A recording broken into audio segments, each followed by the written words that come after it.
দেখেন এই যে কম্পোনেন্টই নাই। আই হাই, দেখেন সেই মাদারবোর্ড এবং আমাদের সাথে স্টুডেন্ট ভাইরাও আছে। কাজটা কি লাইভ করছে না ভাই, আপনারা বলেন? লাইভ একদম। এই ফোনটা আমার কাছে 2 মাস প্লাস। তাহলে এখন আমরা চেক করি কত টানে। 0.7। আচ্ছা, এটা আমার ফার্স্ট কন্ডিশনে যা ছিল, আমি হয়তো এই যে অন হয়ে গেছে। মাশাআল্লাহ। আসসালামু আলাইকুম আমার প্রাণের জিএসএম ভাই বন্ধুরা, কেমন আছেন? আশা করি সবাই ভালো আছেন। আপনাদের দয়া আল্লাহর অশেষ মেহরবানিতে আমি ভালো আছি। একটা ভিডিও নিয়ে আসলাম। আজকের ডেট হচ্ছে 9/2/2025। একটু দেখাও বন্ধুরা, আজকে আপনাদের একটা ফুললি ডেড ফোনের কাজ দেখাবো। তো এই ফোনটার যদি অবস্থা একটু দেখেন, কন্ডিশন একটু নিয়ে আসে দেখি কাছাকাছি। এই ফোনটা আমার কাছে প্রায় সিরিয়ালে 2 মাসের উপরে আছে। 2 মাসের উপরে। এইটা কন্ডিশন খুবই খারাপ। এটার আইসি টাইসি রিভলিং করে দিয়েছে আমাদের স্টুডেন্ট ভাই। আরও একটা রিভলিং করতেছে, ওটা দেখাও। আইসিটা কি? হ্যাঁ, এই যে এইটার আইসি দেখাও, এদিকে নিয়ে আসুন। এই ফোনের, স্যামসাংয়ের। তো যাই হোক, এখন এই কাজটা আমি দেখাবো। এটা হবে কি হবে না আমি জানি না। এটার কন্ডিশন কি, ইউএফএস, প্রসেসর, এমন কোনো জায়গা নাই যেটা হাত দেওয়া হয় না। খুবই ক্রিটিক্যাল কাজটা আর কি। তো আমরা স্টেপ বাই স্টেপ ট্রাই করবো, যেভাবে যে সিস্টেম অনুযায়ী। যে এটা হচ্ছে রেডমি নোট 10S। এখন দেখেন এখানে আমাদের এই ফোনটা, এই যে কন্ডিশন। এখন স্টেপ বাই এই পাশে দুইটাই খোলা আছে। তো আমার মনে হলো যে কাজটা যদি বড় হয়, যে কন্ডিশন কিন্তু খুব খারাপ। দেখি এটা দেখানোর চেষ্টা করি। আর কিছু দেখেন, এখানে আমাদের একটা নাই, প্রিন্ট নাই। এখানে একটা প্রিন্ট নাই। বন্ধু বাইরে অনেক নয়েজ হচ্ছে, এই জন্য আমি দুঃখিত। এখানে একটা প্রিন্ট মনে হয় নাই, এই যে উঠে গেছে। এই যে দেখা যাচ্ছে এখানে একটা ছিঁড়ছে। আমাদের খাতা আসলে মানে এটা টেস্ট স্টেপ বা এরকম না। আমাদেরটা আসলে রোবোটিক ভাষায় লেখা না, লেখা একদম খুব সরলভাবে। সেভাবে যদি আপনারা দেখেন, যে কেউ এই কাজগুলো করতে পারবে যদি সে পড়ে। তো ফার্স্ট আনসার আমাদের যে চেকিং হবে, আমাদের কুল টেস্ট চেকিং হবে। কুল টেস্ট করতে হলে আমাদের মিটারটা নিতে হবে ডার্ক মোডে, এবং আমাদের জিআর আসবে এক সাইডে। দুই সাইডে আমরা ঘুরায় দেখব। আমাদের জিআর চেক দেবো, আসে 350। আর অপোজিট সাইডে 350 থেকে 450 আসার কথা ছিল, 1900। তার মানে আমাদের জিআর ঠিক আছে। এরপরে পরের টেস্টিং কি হবে? পরের চেকিং কি ভোল্টেজ চেক, তাই তো? BPS voltage check. তাহলে পরের টেস্টিং আমরা যাই।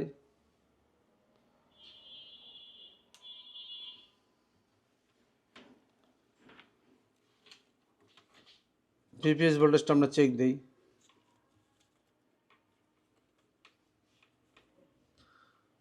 যারা নতুন তারা হয়তো বোঝে না বিপিএস ভোল্টেজ। আসলে বিপিএস ভোল্টেজ চার্জিং এসি তৈরি করে। আপনি যদি বুঝতে অসুবিধা হয়, আপনি চার্জার ডাটা যদি সার্চ করেন, তো এখানে আপনার বিপিএস ভোল্টেজ দেখায় দিবে ওরা। দেখেন এই যে ভিপিএইচ, এই কয়েলটাতে বের হইতেছে। তাহলে আমাদের এই কয়েলটা কোথায়? এটা, এই কয়েল। দেখি এখানে আমাদের বিপিএস কত আসবে। বিপিএস আসতে পারে কত?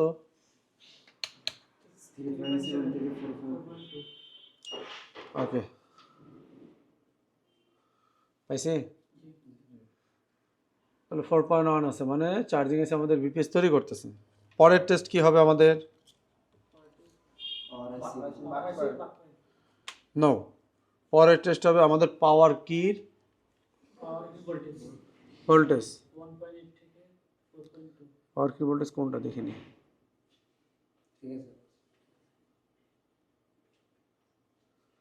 পাওয়ার কি ভোল্টেজ চেক দেওয়ার জন্য আমাদের পাওয়ার কি লাইন কোনটা যেতে দেখি, অন অফ কি।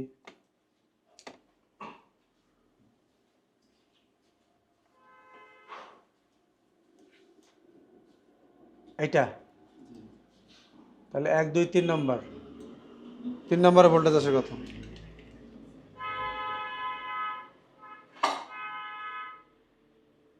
2.3, এর মানে পাওয়ার কিন্তু ভোল্টেজ আছে। এখন তারপরে চেকিং কি ছিল? না, হয় নাই। আর কেউ ইনপুট হচ্ছে কিনা, পাওয়ার এসিতে ইনপুট হচ্ছে কিনা? কি ইনপুট হচ্ছে? ভোল্টেজ বিপিএস ইনপুট হচ্ছে কিনা? ইয়েস, চেক দেই। আসছে আসছে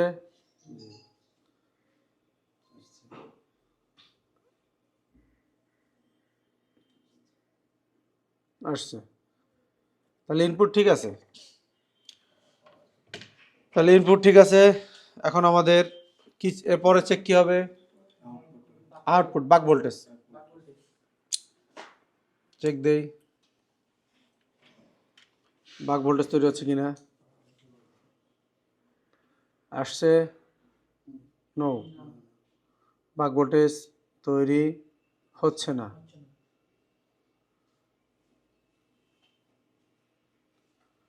তাহলে এবার আমাদের করণীয় কি?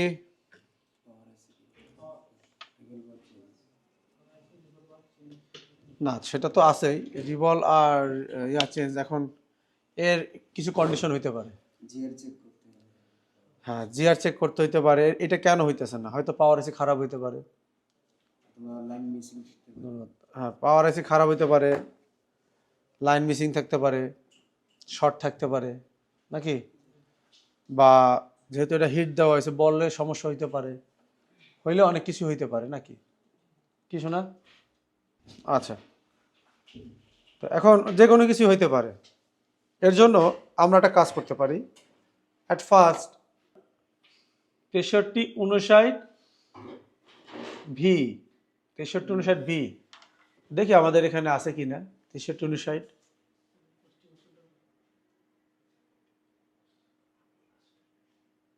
কেপি পাইছে মনে হচ্ছে। 6385, আচ্ছা, এটা এটা বের করি আমরা।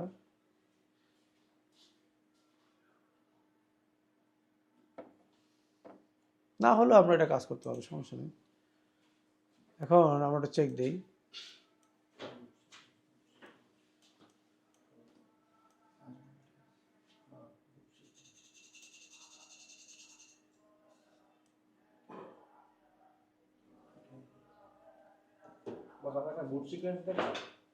ইয়েস, ইয়েস, আমরা এখানে বুথ সিকোয়েন্স পাইছি।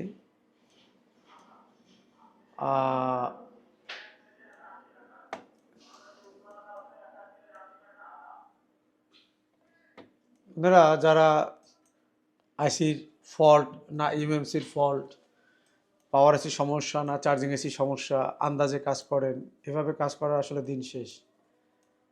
আপনারা যদি এভাবে কাজ করেন তাহলে এই কাজগুলো উঠাতে পারবেন না। তাই এই কাজগুলো আপনাদের আয়ত্ত করতে হলে আপনার অবশ্যই কারো না কারো শরণাপন্ন হতে হবে। তো এখন দেখেন, এখানে আমাদের ভি সিস্টেম মানে পাওয়ার দিতে বলতেছে, পাওয়ার কি চাপতে বলতেছে, 42 মিলি সেকেন্ড, দরকার নাই। আমরা পুরনো যারা আছে আমরা জানি এই ভোল্টেজ সম্বন্ধে। কিছু ডিফল্ট ভোল্টেজ আছে যেটা পাওয়ার আইসি নিজেই প্রডিউস করে। এক্সো ভোল্টেজ আছে, কোর ভোল্টেজ আছে, জিপিইউ সেকশন আছে, তারপরে ভিপিএপিটি ভোল্টেজ আছে, অনেক ভোল্টেজ আছে যেটা সিম লাগানোর পরে তৈরি হয়।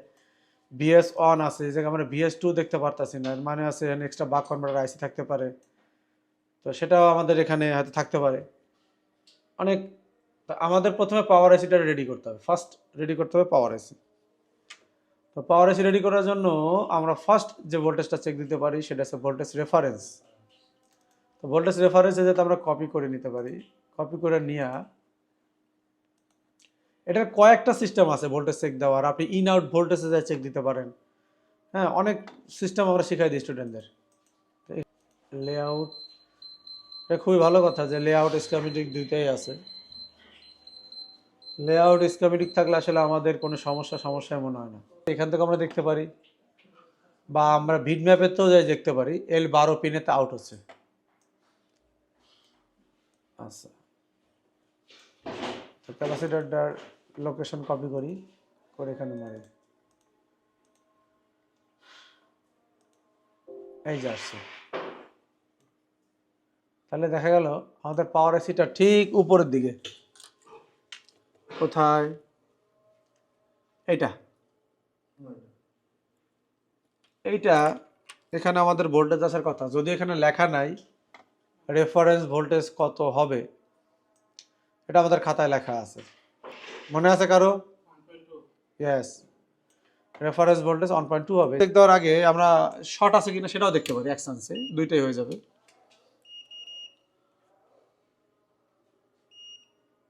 না, শর্ট নাই। আচ্ছা, তাহলে এই ভোল্টেজটা ডিফুল ভোল্টেজ, এটা পাওয়ার এসে নিজেই তৈরি করে। চেক দেই,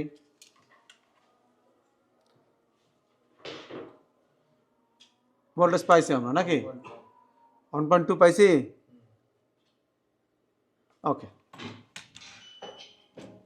তাহলে আমাদের এই ভোল্টেজটা আমরা পাইছি। এরপরে সেকেন্ড টাইম আমরা আবার কি চেক দিতে পারি? ডিএক আমাদের দরকার নেই, আরটিসি দেখবো। তাহলে আমরা যদি একটা একটা চেক দিতে যাই আমাদের অনেক সময় লাগবে, আমরা এত সময় নষ্ট করবো না। এর কিছু ফান্ডা আছে, ওইভাবে আমরা কাজ করব। সরি, আরটিসি হবে এখানে।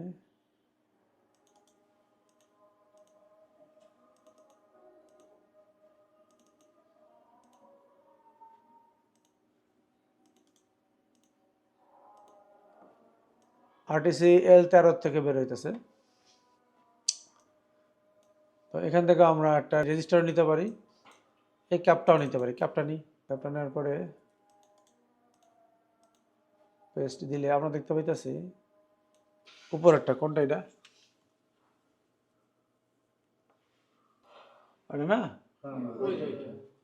গাড়ে টান খেয়েছি, গাড়ে ঘুরাইতে পারতেছি না। আচ্ছা, তাহলে এই জায়গায় আরটিসি ভোল্টেজ মনে আছে? ইয়েস, 2.8। এইভাবে ঠোঁটস্থ থাকতে হবে, নাহলে ডেড ফোন সারা যাবে না। আসছে 2.8 আমরা পাইছি না?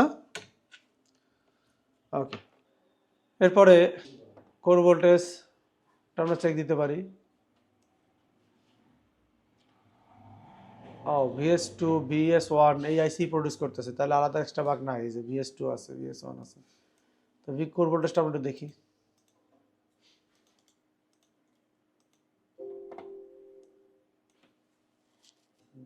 এই যে কোনার সাইডের দিকে এখানে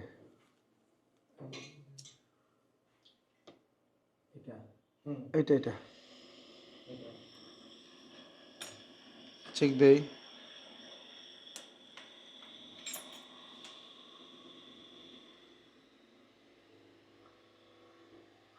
নাই,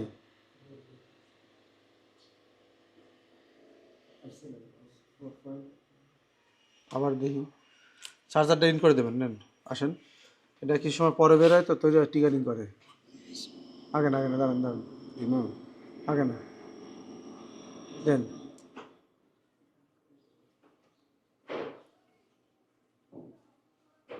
আসছে নাই,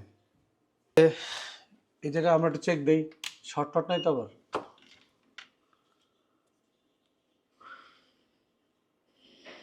না, শর্ট নাই। তো যেহেতু এইটা তৈরি হচ্ছে না, আরটিসি তৈরি হয়েছে, এক্সও আমরা ডিএসও দিয়ে দেখতে পারি, আর এটা হচ্ছে AIX ভোল্ট, এইটা আমাদের দেখতে হবে, এটা কোথায়। যদি এইটা তৈরি হয় না তাহলে আগেরটা দেখতে হবে, নিচে আর যাওয়া যাবে না।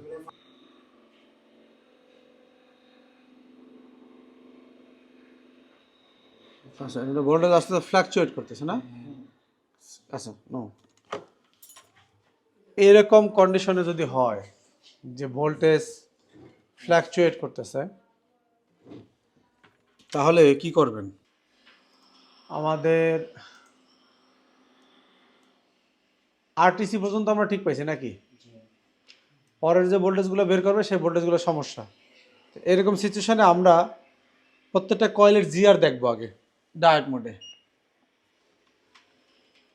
361, 341, 342, 361, 60, 61, 360, 400, 382, ঠিক আছে। তাহলে আমরা বাক কয়েলও সমস্যা পাইলাম না। নেক্সট স্টেপ হবে আমাদের যত ক্যাপাসিটার আছে না আমাদের খাতায় লেখা, সেগুলো চেক হবে। ডিপ রেঞ্জে যাই আমরা। আমরা এই সেকশনের এই কাজগুলো ধৈর্যের কাজ। হ্যাঁ, এই সেকশনের সব জায়গায় আমরা চেক দেবো। এলডিও আছে একটা, এলডিওটা দেখতে পারি এক পাশে যে শর্ট আছে কিনা।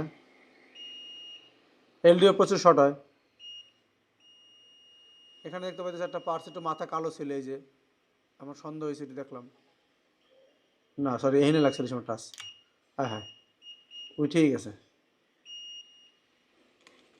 কোথায় পড়লো?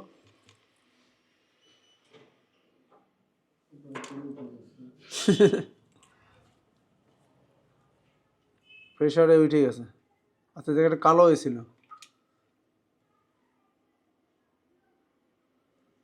আচ্ছা, আমরা একটু চেক দিই সব সব ঠিক আছে কিনা।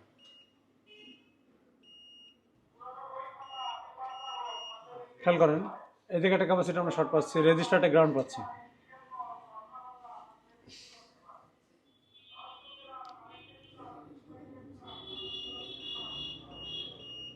দেওয়া যায় কার সাথে? এই সম্পর্ক আবার নিজের ক্যাপাসিটির সাথে। হ্যাঁ, এই ক্যাপাসিটার এই মাথা সম্পর্ক আছে, আমার ক্যাপাসিটার আছে সিরিজে। আচ্ছা, শর্ট তো এটা ক্যাপাসিটর। এটা আমি বুঝছি শোনা, বসে যায়। তাহলে এই রেজিস্টারটা আমরা গ্রাউন্ড পাইছি, তো গ্রাউন্ড পাওয়ার কারণ হচ্ছে কি, এই জায়গা আছে গ্রাউন্ড আছে, তো গ্রাউন্ড থাকলে তো এই রেজিস্টার গ্রাউন্ড দেখাবেই। আর এই ক্যাপাসিটারের এক পাশ আইসির সাথে আছে, দেখি আমরা একটু চেক দিয়ে। আর এবার গ্রাউন্ড, এটার মাধ্যমে গ্রাউন্ড আছে। আচ্ছা, তাহলে এই রেজিস্টারটা গ্রাউন্ড আছে, গ্রাউন্ড থাক। আর আমরা এই ক্যাপাসিটারের গ্রাউন্ড আছে, তাহলে এই রেজিস্টারের সাথে এই ক্যাপাসিটার কোনো সম্পর্ক পাচ্ছি না, তাহলে তো সে বিপ দেওয়ার কথা না। তাহলে পাশেরটা রেজিস্টার, এই রেজিস্টারে বিপ দিচ্ছে। কেন বিপ দিচ্ছে? কারণ এই ক্যাপাসিটরের সাথে সম্পর্ক আছে। এখন দেখেন এই কি লাইন, এটা আমরা দেখি। এখানে এই লাইনটা আমরা শর্ট পেয়েছিলাম, এই যে এটা। এটা আমরা এখন দেখি শর্ট নাই, কিভাবে নাই আমি দেখাইতেছি।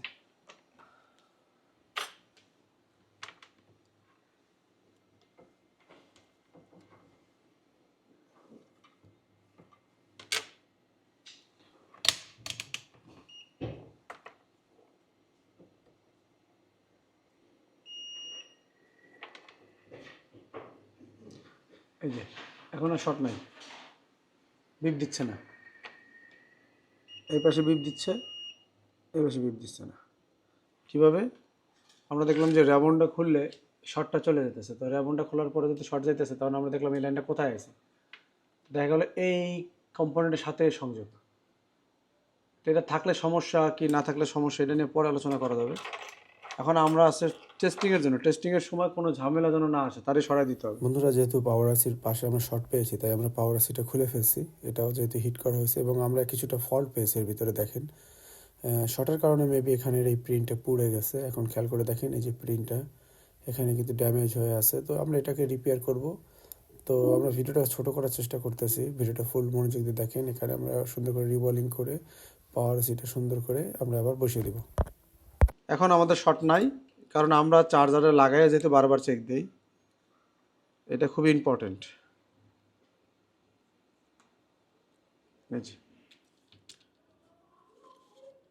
এখন আমরা একটু চেক দেবো যে আমাদের যেহেতু শর্টটা নাই, তো আমরা একটু চেক দিয়ে দেখি যে আমাদের ভোল্টেজগুলো তৈরি হতেছে কিনা। আবার একটু চেক দেবো, হট টেস্টিং করবো আবার বাক কয়েলে। তো আমরা সে সময় চেক দিয়েছিলাম, আরটিসি ভোল্টেজ পর্যন্ত পেয়েছিলাম, আরটিসি। আমরা যে কোনো একটা আইসিটা নিলেই হবে, এটা আমার ওই আইসিটা নিতে হবে, আমার কোনো সিস্টেম নাই, একটা নিলেই হচ্ছে। এমটিকের ভোল্টেজ পর্যন্ত আমরা পেয়েছিলাম। এখন হচ্ছে এই ভোল্টেজটা আমাদের পাই নাই। এক্সো আমাদের ডিএসও দিয়ে চেক করে, এটা আমি অন্য সময় দেখাবো। এক্সো এখন প্রয়োজন নাই, জিআর যেহেতু আছে এক্সোতে, মানে সবার তো আর ডিএসও থাকে না। এক্সোতে আমি দেখছি জিআর আছে। ভিডিওটা কাট করার জন্য আমি কিছু চেকিং করছি। তারপর হচ্ছে 1.8। তো এই ভোল্টেজটা আমরা চেক দেবো। তো এই ভোল্টেজটা আমরা এসকামিটিকে পেস্ট করে দেখি কই আছে। এই রেজিস্টরে আমাদের ভোল্টেজটা পাওয়ার কথা ছিল। তো আমরা লেআউটে পেস্ট করি, রেজিস্টরের পজিশন দেখি, আবার একটু জুম করি, এই যে তাহলে আমাদের এটা পজিশন করেছিল এইটা, আগেরবার পাই নাই। তাহলে এখন আমরা আবার চেক দিই ভোল্টেজ এনে মিটারটা। এটা চার্জার পোর্ট লাগানোর কিছু সময়ের মধ্যে চেক দিতে হয়। ধরবো আসছে ভোল্টেজ 1.8 দেখা যাচ্ছে, দেখো। আচ্ছা, তাহলে আমাদের ভোল্টেজ, কাঙ্ক্ষিত ভোল্টেজ পাই গেছে নাকি? আমাদের ভোল্টেজ ওখানে চলে আসছে। এখন আমাদের তাহলে বাক ভোল্টেজগুলো আমরা দেখতে পারি। আইসি আসলে সবসময় এক পাশে ইনপুট হয়, এক পাশে আউটপুট হয়। এক পাশে কি হয়? ইনপুট হয়, এক পাশে আউটপুট হয়। আমরা VS1 এই কয়েলটা চেক দেবো। এই কয়েলের লোকেশন নিলাম, আর হচ্ছে কোনটা কয়েল, এই যে এটা। তার মানে যদি আমরা খেয়াল করি, এইটা VS1।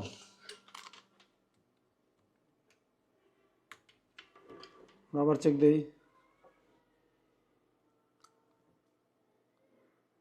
$1.9 আসছে, VS1 পাইছি। তাহলে আবার VS2 চেক দিতে হবে। High LDO, low LDO voltage, যেটা ইম্পর্টেন্ট। এটা যে আইসি আমরা নিছি, এই আইসিতে VS2 আসলে এক্সট্রা বাক কনভার্টার আইসি তৈরি করে, কিন্তু এইটা দেখলাম যে আইসির ডাটা শিটে এই আইসি তৈরি করে মেবি, তাই মনে হয় দেখলাম আমি। ওইটা খেয়াল আমার মনে আসতেছে না। তো VS2 দেখতেছি আমরা যে হ্যাঁ এই আইসির মধ্যে দিয়ে তৈরি হচ্ছে, এই যে VS2। তাহলে VS2 আমরা চেক দিই। এটা এক্সট্রা বাক কনভার্টার আইসি ইউজ করে না। এই দুইটা ভোল্টেজ পাইলে আমরা ধরতে পারি যে যত এলডিও সেকশন আছে সব অ্যাক্টিভ হয়ে যাবে। এলডিও কেন ইউজ করে? আসলে এলডিও হচ্ছে আপনার ট্রানজিস্টরের মতোই কাজ করে কিছুটা। ট্রানজিস্টর যেমন সুইচিং করে, তো আইসির উপরে লোড কমানোর জন্য কোম্পানি এলডিও ইউজ করে। হাই এলডিও যদি অ্যাক্টিভ হয় তাহলে আমাদের যত এলডিও ডিপার্টমেন্ট সব অ্যাক্টিভ হয়। এখন আমাদের লো এলডিও চেক করতে হবে। লো এলডিও এটা না, এটা হচ্ছে লো এলডিওর জন্য। এখন আমরা এটা চেক দিই যে ভোল্টেজ আসছে কিনা। আসতেই হবে। 1.3 দেখো আসে, এবং এটা স্টেবল। তাহলে এটাও যখন আমরা পাইছি হাই এলডিও, লো এলডিও, এবার high LDO that's mean VS1, আর লো এলডিও আছে VS2। এখন আমাদের লো এলডিও অনেক ফোনে এক্সট্রা বাক কনভার্টার আইসি দিয়ে আউট করে, সে আবার একটা ভোল্টেজ আউটপুট করে এলডিওর মাধ্যমে, যেটাকে বলে। তাহলে এখন এই জায়গায় আমাদের VA12 একটা ভোল্টেজ আমাদের VS2 তৈরি হওয়ার পরে দেখতে হবে। কিন্তু এখানে যেটা আমরা দেখলাম VS2 আমরা সার্চ করলাম, এই যে এটা VS2 আমাদের পাওয়ার এসি তৈরি করতেছে। তো VA12 আমাদের পাওয়ার এসি তৈরি করবে। তা সরাসরিভাবে না খুঁজে আমরা এটা লিখি VA12। নেক্সট, এখানে কোথায় আসে দেখি। তো এটা পিন নাম্বার আছে VA12, বন্ড নাম্বার 2। তো VA12 জায়গায় কপি করি, দেখি কয় জায়গায় আসে। দেখেন এই জায়গাতে, যেখানে একটা জায়গাতে আমরা কপি করে নিতে পারি। এটা পাওয়ার এসি তৈরি করতেছে, যেহেতু PMU লেখা। কই এটা? আচ্ছা, এই ক্যাপাসিটারটা যদি আমরা কপি করি আর এখানে পেস্ট করলে এই ক্যাপাসিটারটা আমরা ভোল্টেজটা চেক দিতে পারি। এ থেকে ভোল্টেজ আসবে 1.2, একটু কম বেশি আসে। এই যে এটা সিপিইউর পাশে, সিপিইউ তো আমাদের নাই, দেখেন এই জায়গায় কম্পোনেন্টই নাই। হাই। আচ্ছা, যেহেতু ক্যাপাসিটার সমস্যার কথা না, দেখি আমাদের এখানে সব কম্পোনেন্টগুলো আছে কি না। এটা ঘাটানো ফোন, এই জন্য আমি ধরতে চাই না। দেখা গেল এই জায়গাটা কম্পোনেন্ট ছিল না, ক্যাপাসিটার একটা ছিল। একটা রেজিস্টারে ছিল, একটা কি ছিল, ক্যাপাসিটরে ছিল। তেল না থাকলে তো ফোন অন হবে না। আচ্ছা যাই হোক, তাহলে এখন এই জায়গায় আমাদের ভোল্টেজ দেখতে হবে। তাহলে ভোল্টেজটা কোথায় আসবে?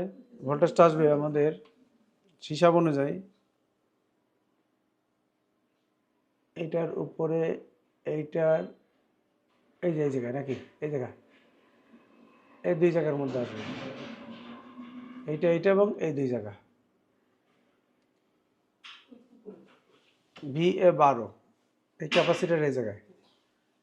আমরা আবার একটু দেখে নিই, এটা আমাদের স্কিমেটিক আনার দরকার নেই। VA12 হয় একটা, দুইটা লম্বা একটা, তার উপরে। তাহলে আমরা আবার চেক দিই।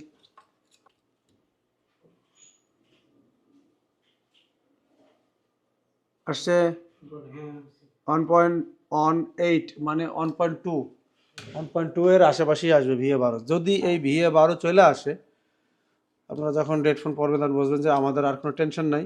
এবং আমি যদি আরও শিওর হতে চাই, তাহলে আমি পাওয়ার ম্যানেজমেন্টে যাই, সরাসরি 857 ওপেন করব।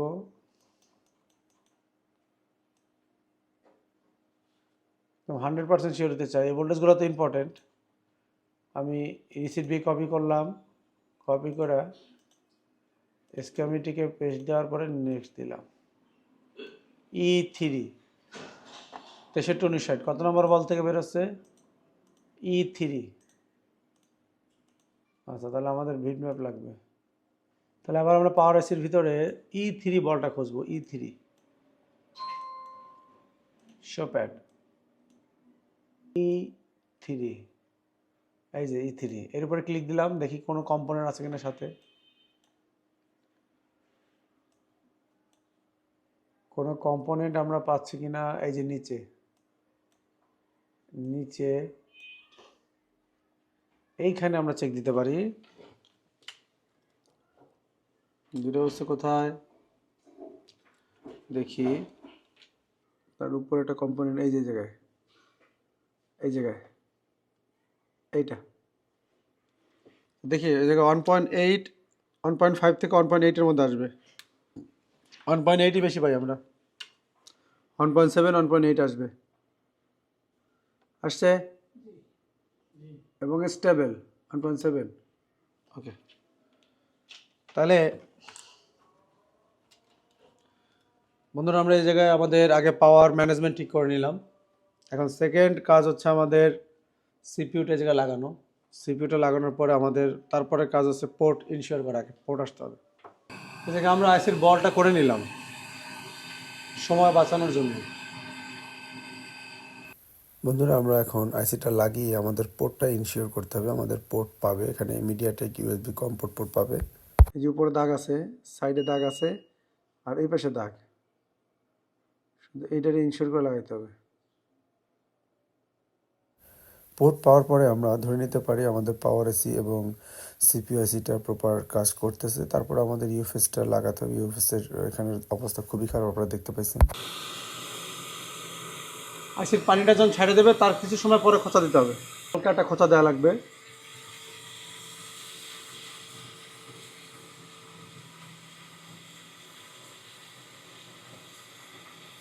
কি লাগছে? মাঝের বিরতি, তারপরে আমরা বাকিটা দেখবো যে পোর্ট পাই কিনা। ইনশাল্লাহ ফোনটা আমরা ওপেন করার চেষ্টা করবো। দেখেন এখানে আমাদের কিছু প্রবলেম ছিল, সেগুলো আমরা ইভিগুলোতে ক্লিয়ার করে দিছি। আর এই জায়গায় দুটো লাইন প্রবলেম ছিল, তার টেনে দিছে। আর এটা ইউএসবি পোর্ট, প্রসেসর লাগানোর পরে ইউএসবি পোর্টটা পাইছে কিনা এটা আমাদের ইনশিওর করতে হবে। তো আমি এখানে লাগাই দিলাম, এখানে লাগাই দিলাম, চেক করবো ইউএসবি পোর্ট।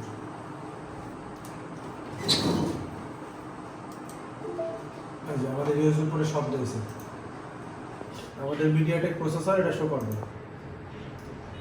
এই যে, তাহলে এবার আমরা ইউএফএস এসিটা লাগাইতে পারি।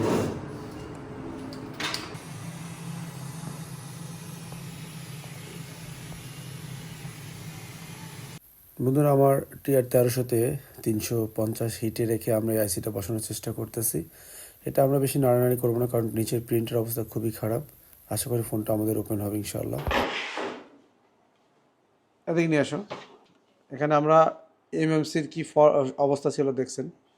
এমএমসি আমরা বসাইছি, আসলে এটা ইউএফএস। তো এখন মাদারবোর্ডটা আমরা চেক করে দেখব, ঠিক আছে? দেখেন সেই মাদারবোর্ড, এবং আমাদের সাথে স্টুডেন্ট ভাইরাও আছে। কাজটা কি লাইভ করছে না ভাই, আপনারা বলেন? লাইভ একদম। এই ফোনটা আমার কাছে 2 মাস প্লাস। আরও কয়েকটা ফোন আছে, আমি সময় করে এক একটা ধরবো, কিন্তু এতে অনেক সময় লাগে। এই কত সময় লাগছে আনুমানিক? যে কোনো একজন বলেন তো কত সময় লাগছে, আপনারা বললে এত শুনতে হবে। বলেন কত সময় লাগছে? 4 ঘন্টা। হ্যাঁ, 3 থেকে 4 ঘন্টা। 4 ঘন্টা আরো বেশি হবে না নাকি? 5 ঘন্টার মতো লাগছে। প্লাস হয় 4 ঘন্টা প্লাস। 4 ঘন্টা 5 ঘন্টা আনুমানিক একটা ফোনের পিছনে আমার খাটা লাগছে। তারপরে যে ফোনটা ঠিক হয়েছে, তা আমরা আসলে ওই পুরা যে এটা আমরা করতে গেলে তো ভিডিও দেখবে না সবাই। মেন টপিকগুলো আমি আপনাদের দেখানোর চেষ্টা করব। আর আমাদের সকালবেলা থেকে খোলা হয়েছে দোকান, আর দেখা গেল যে সারা দিন কোনো বন্ধ দিছি? বন্ধ নাই। আর এই কাজটা আমরা করতেছি এখন। এটা করার পরে আমরা আবার এটা দেখাবো কিভাবে কি ছিল, কি ফল্ট আমাদের স্টুডেন্ট ভাইদের দেখাবো। আর নামাজের সময় শুধু আমরা বিরতি দিই, যদিও আমাদের এই ব্যাচে কয়েকজন স্টুডেন্ট ভাই আছে হিন্দু। তো এছাড়া আমাদের আল্লাহর মতো এখনো কোনো রেস্ট নাই, একভাবে চলতেছে। রাত 10টা 11টা যত সময় যাওয়া যায়। বিসমিল্লাহ। তাহলে এখন আমরা চেক করি কত টানে। 0.7। আচ্ছা, এটা আমার ফার্স্ট কন্ডিশনে যা ছিল, আমি হয়তো এই যে অন হয়ে গেছে মাশাআল্লাহ। এবং 2টা কম্পোনেন্ট কিন্তু আমরা মিসিং পাইছি অলরেডি। মিসিং কম্পোনেন্টটা লাগানো লাগবে, কারণ ওটা দেখা গেল ওয়াইফাই সেকশন কাজ করলো না, বা কোনো না কোনো সেকশনের ওই কম্পোনেন্ট ছিল। একটা রেজিস্টার ছিল, একটা ক্যাপাসিটার ছিল। প্রসেসরের পাশে সবগুলো ইম্পর্টেন্ট, এগুলো রাখবে, মাস্ট বি। তো আশা করি আমাদের ফোনটা ঠিক হয়ে গেছে। তো বন্ধুরা, এই ধরনের ভিডিওগুলো আসলে অনেক বড় হয়, মাঝে মধ্যে চেষ্টা করি এরকম আনার জন্য। এরকম কাজগুলো করার পরে কিন্তু আনা হয় না। তো আশা করি সবাই বুঝতে পারছেন। আর যারা আসতে চান খুব দ্রুত যোগাযোগ করতে পারেন। সবাই ভালো থাকবেন। আল্লাহ হাফেজ।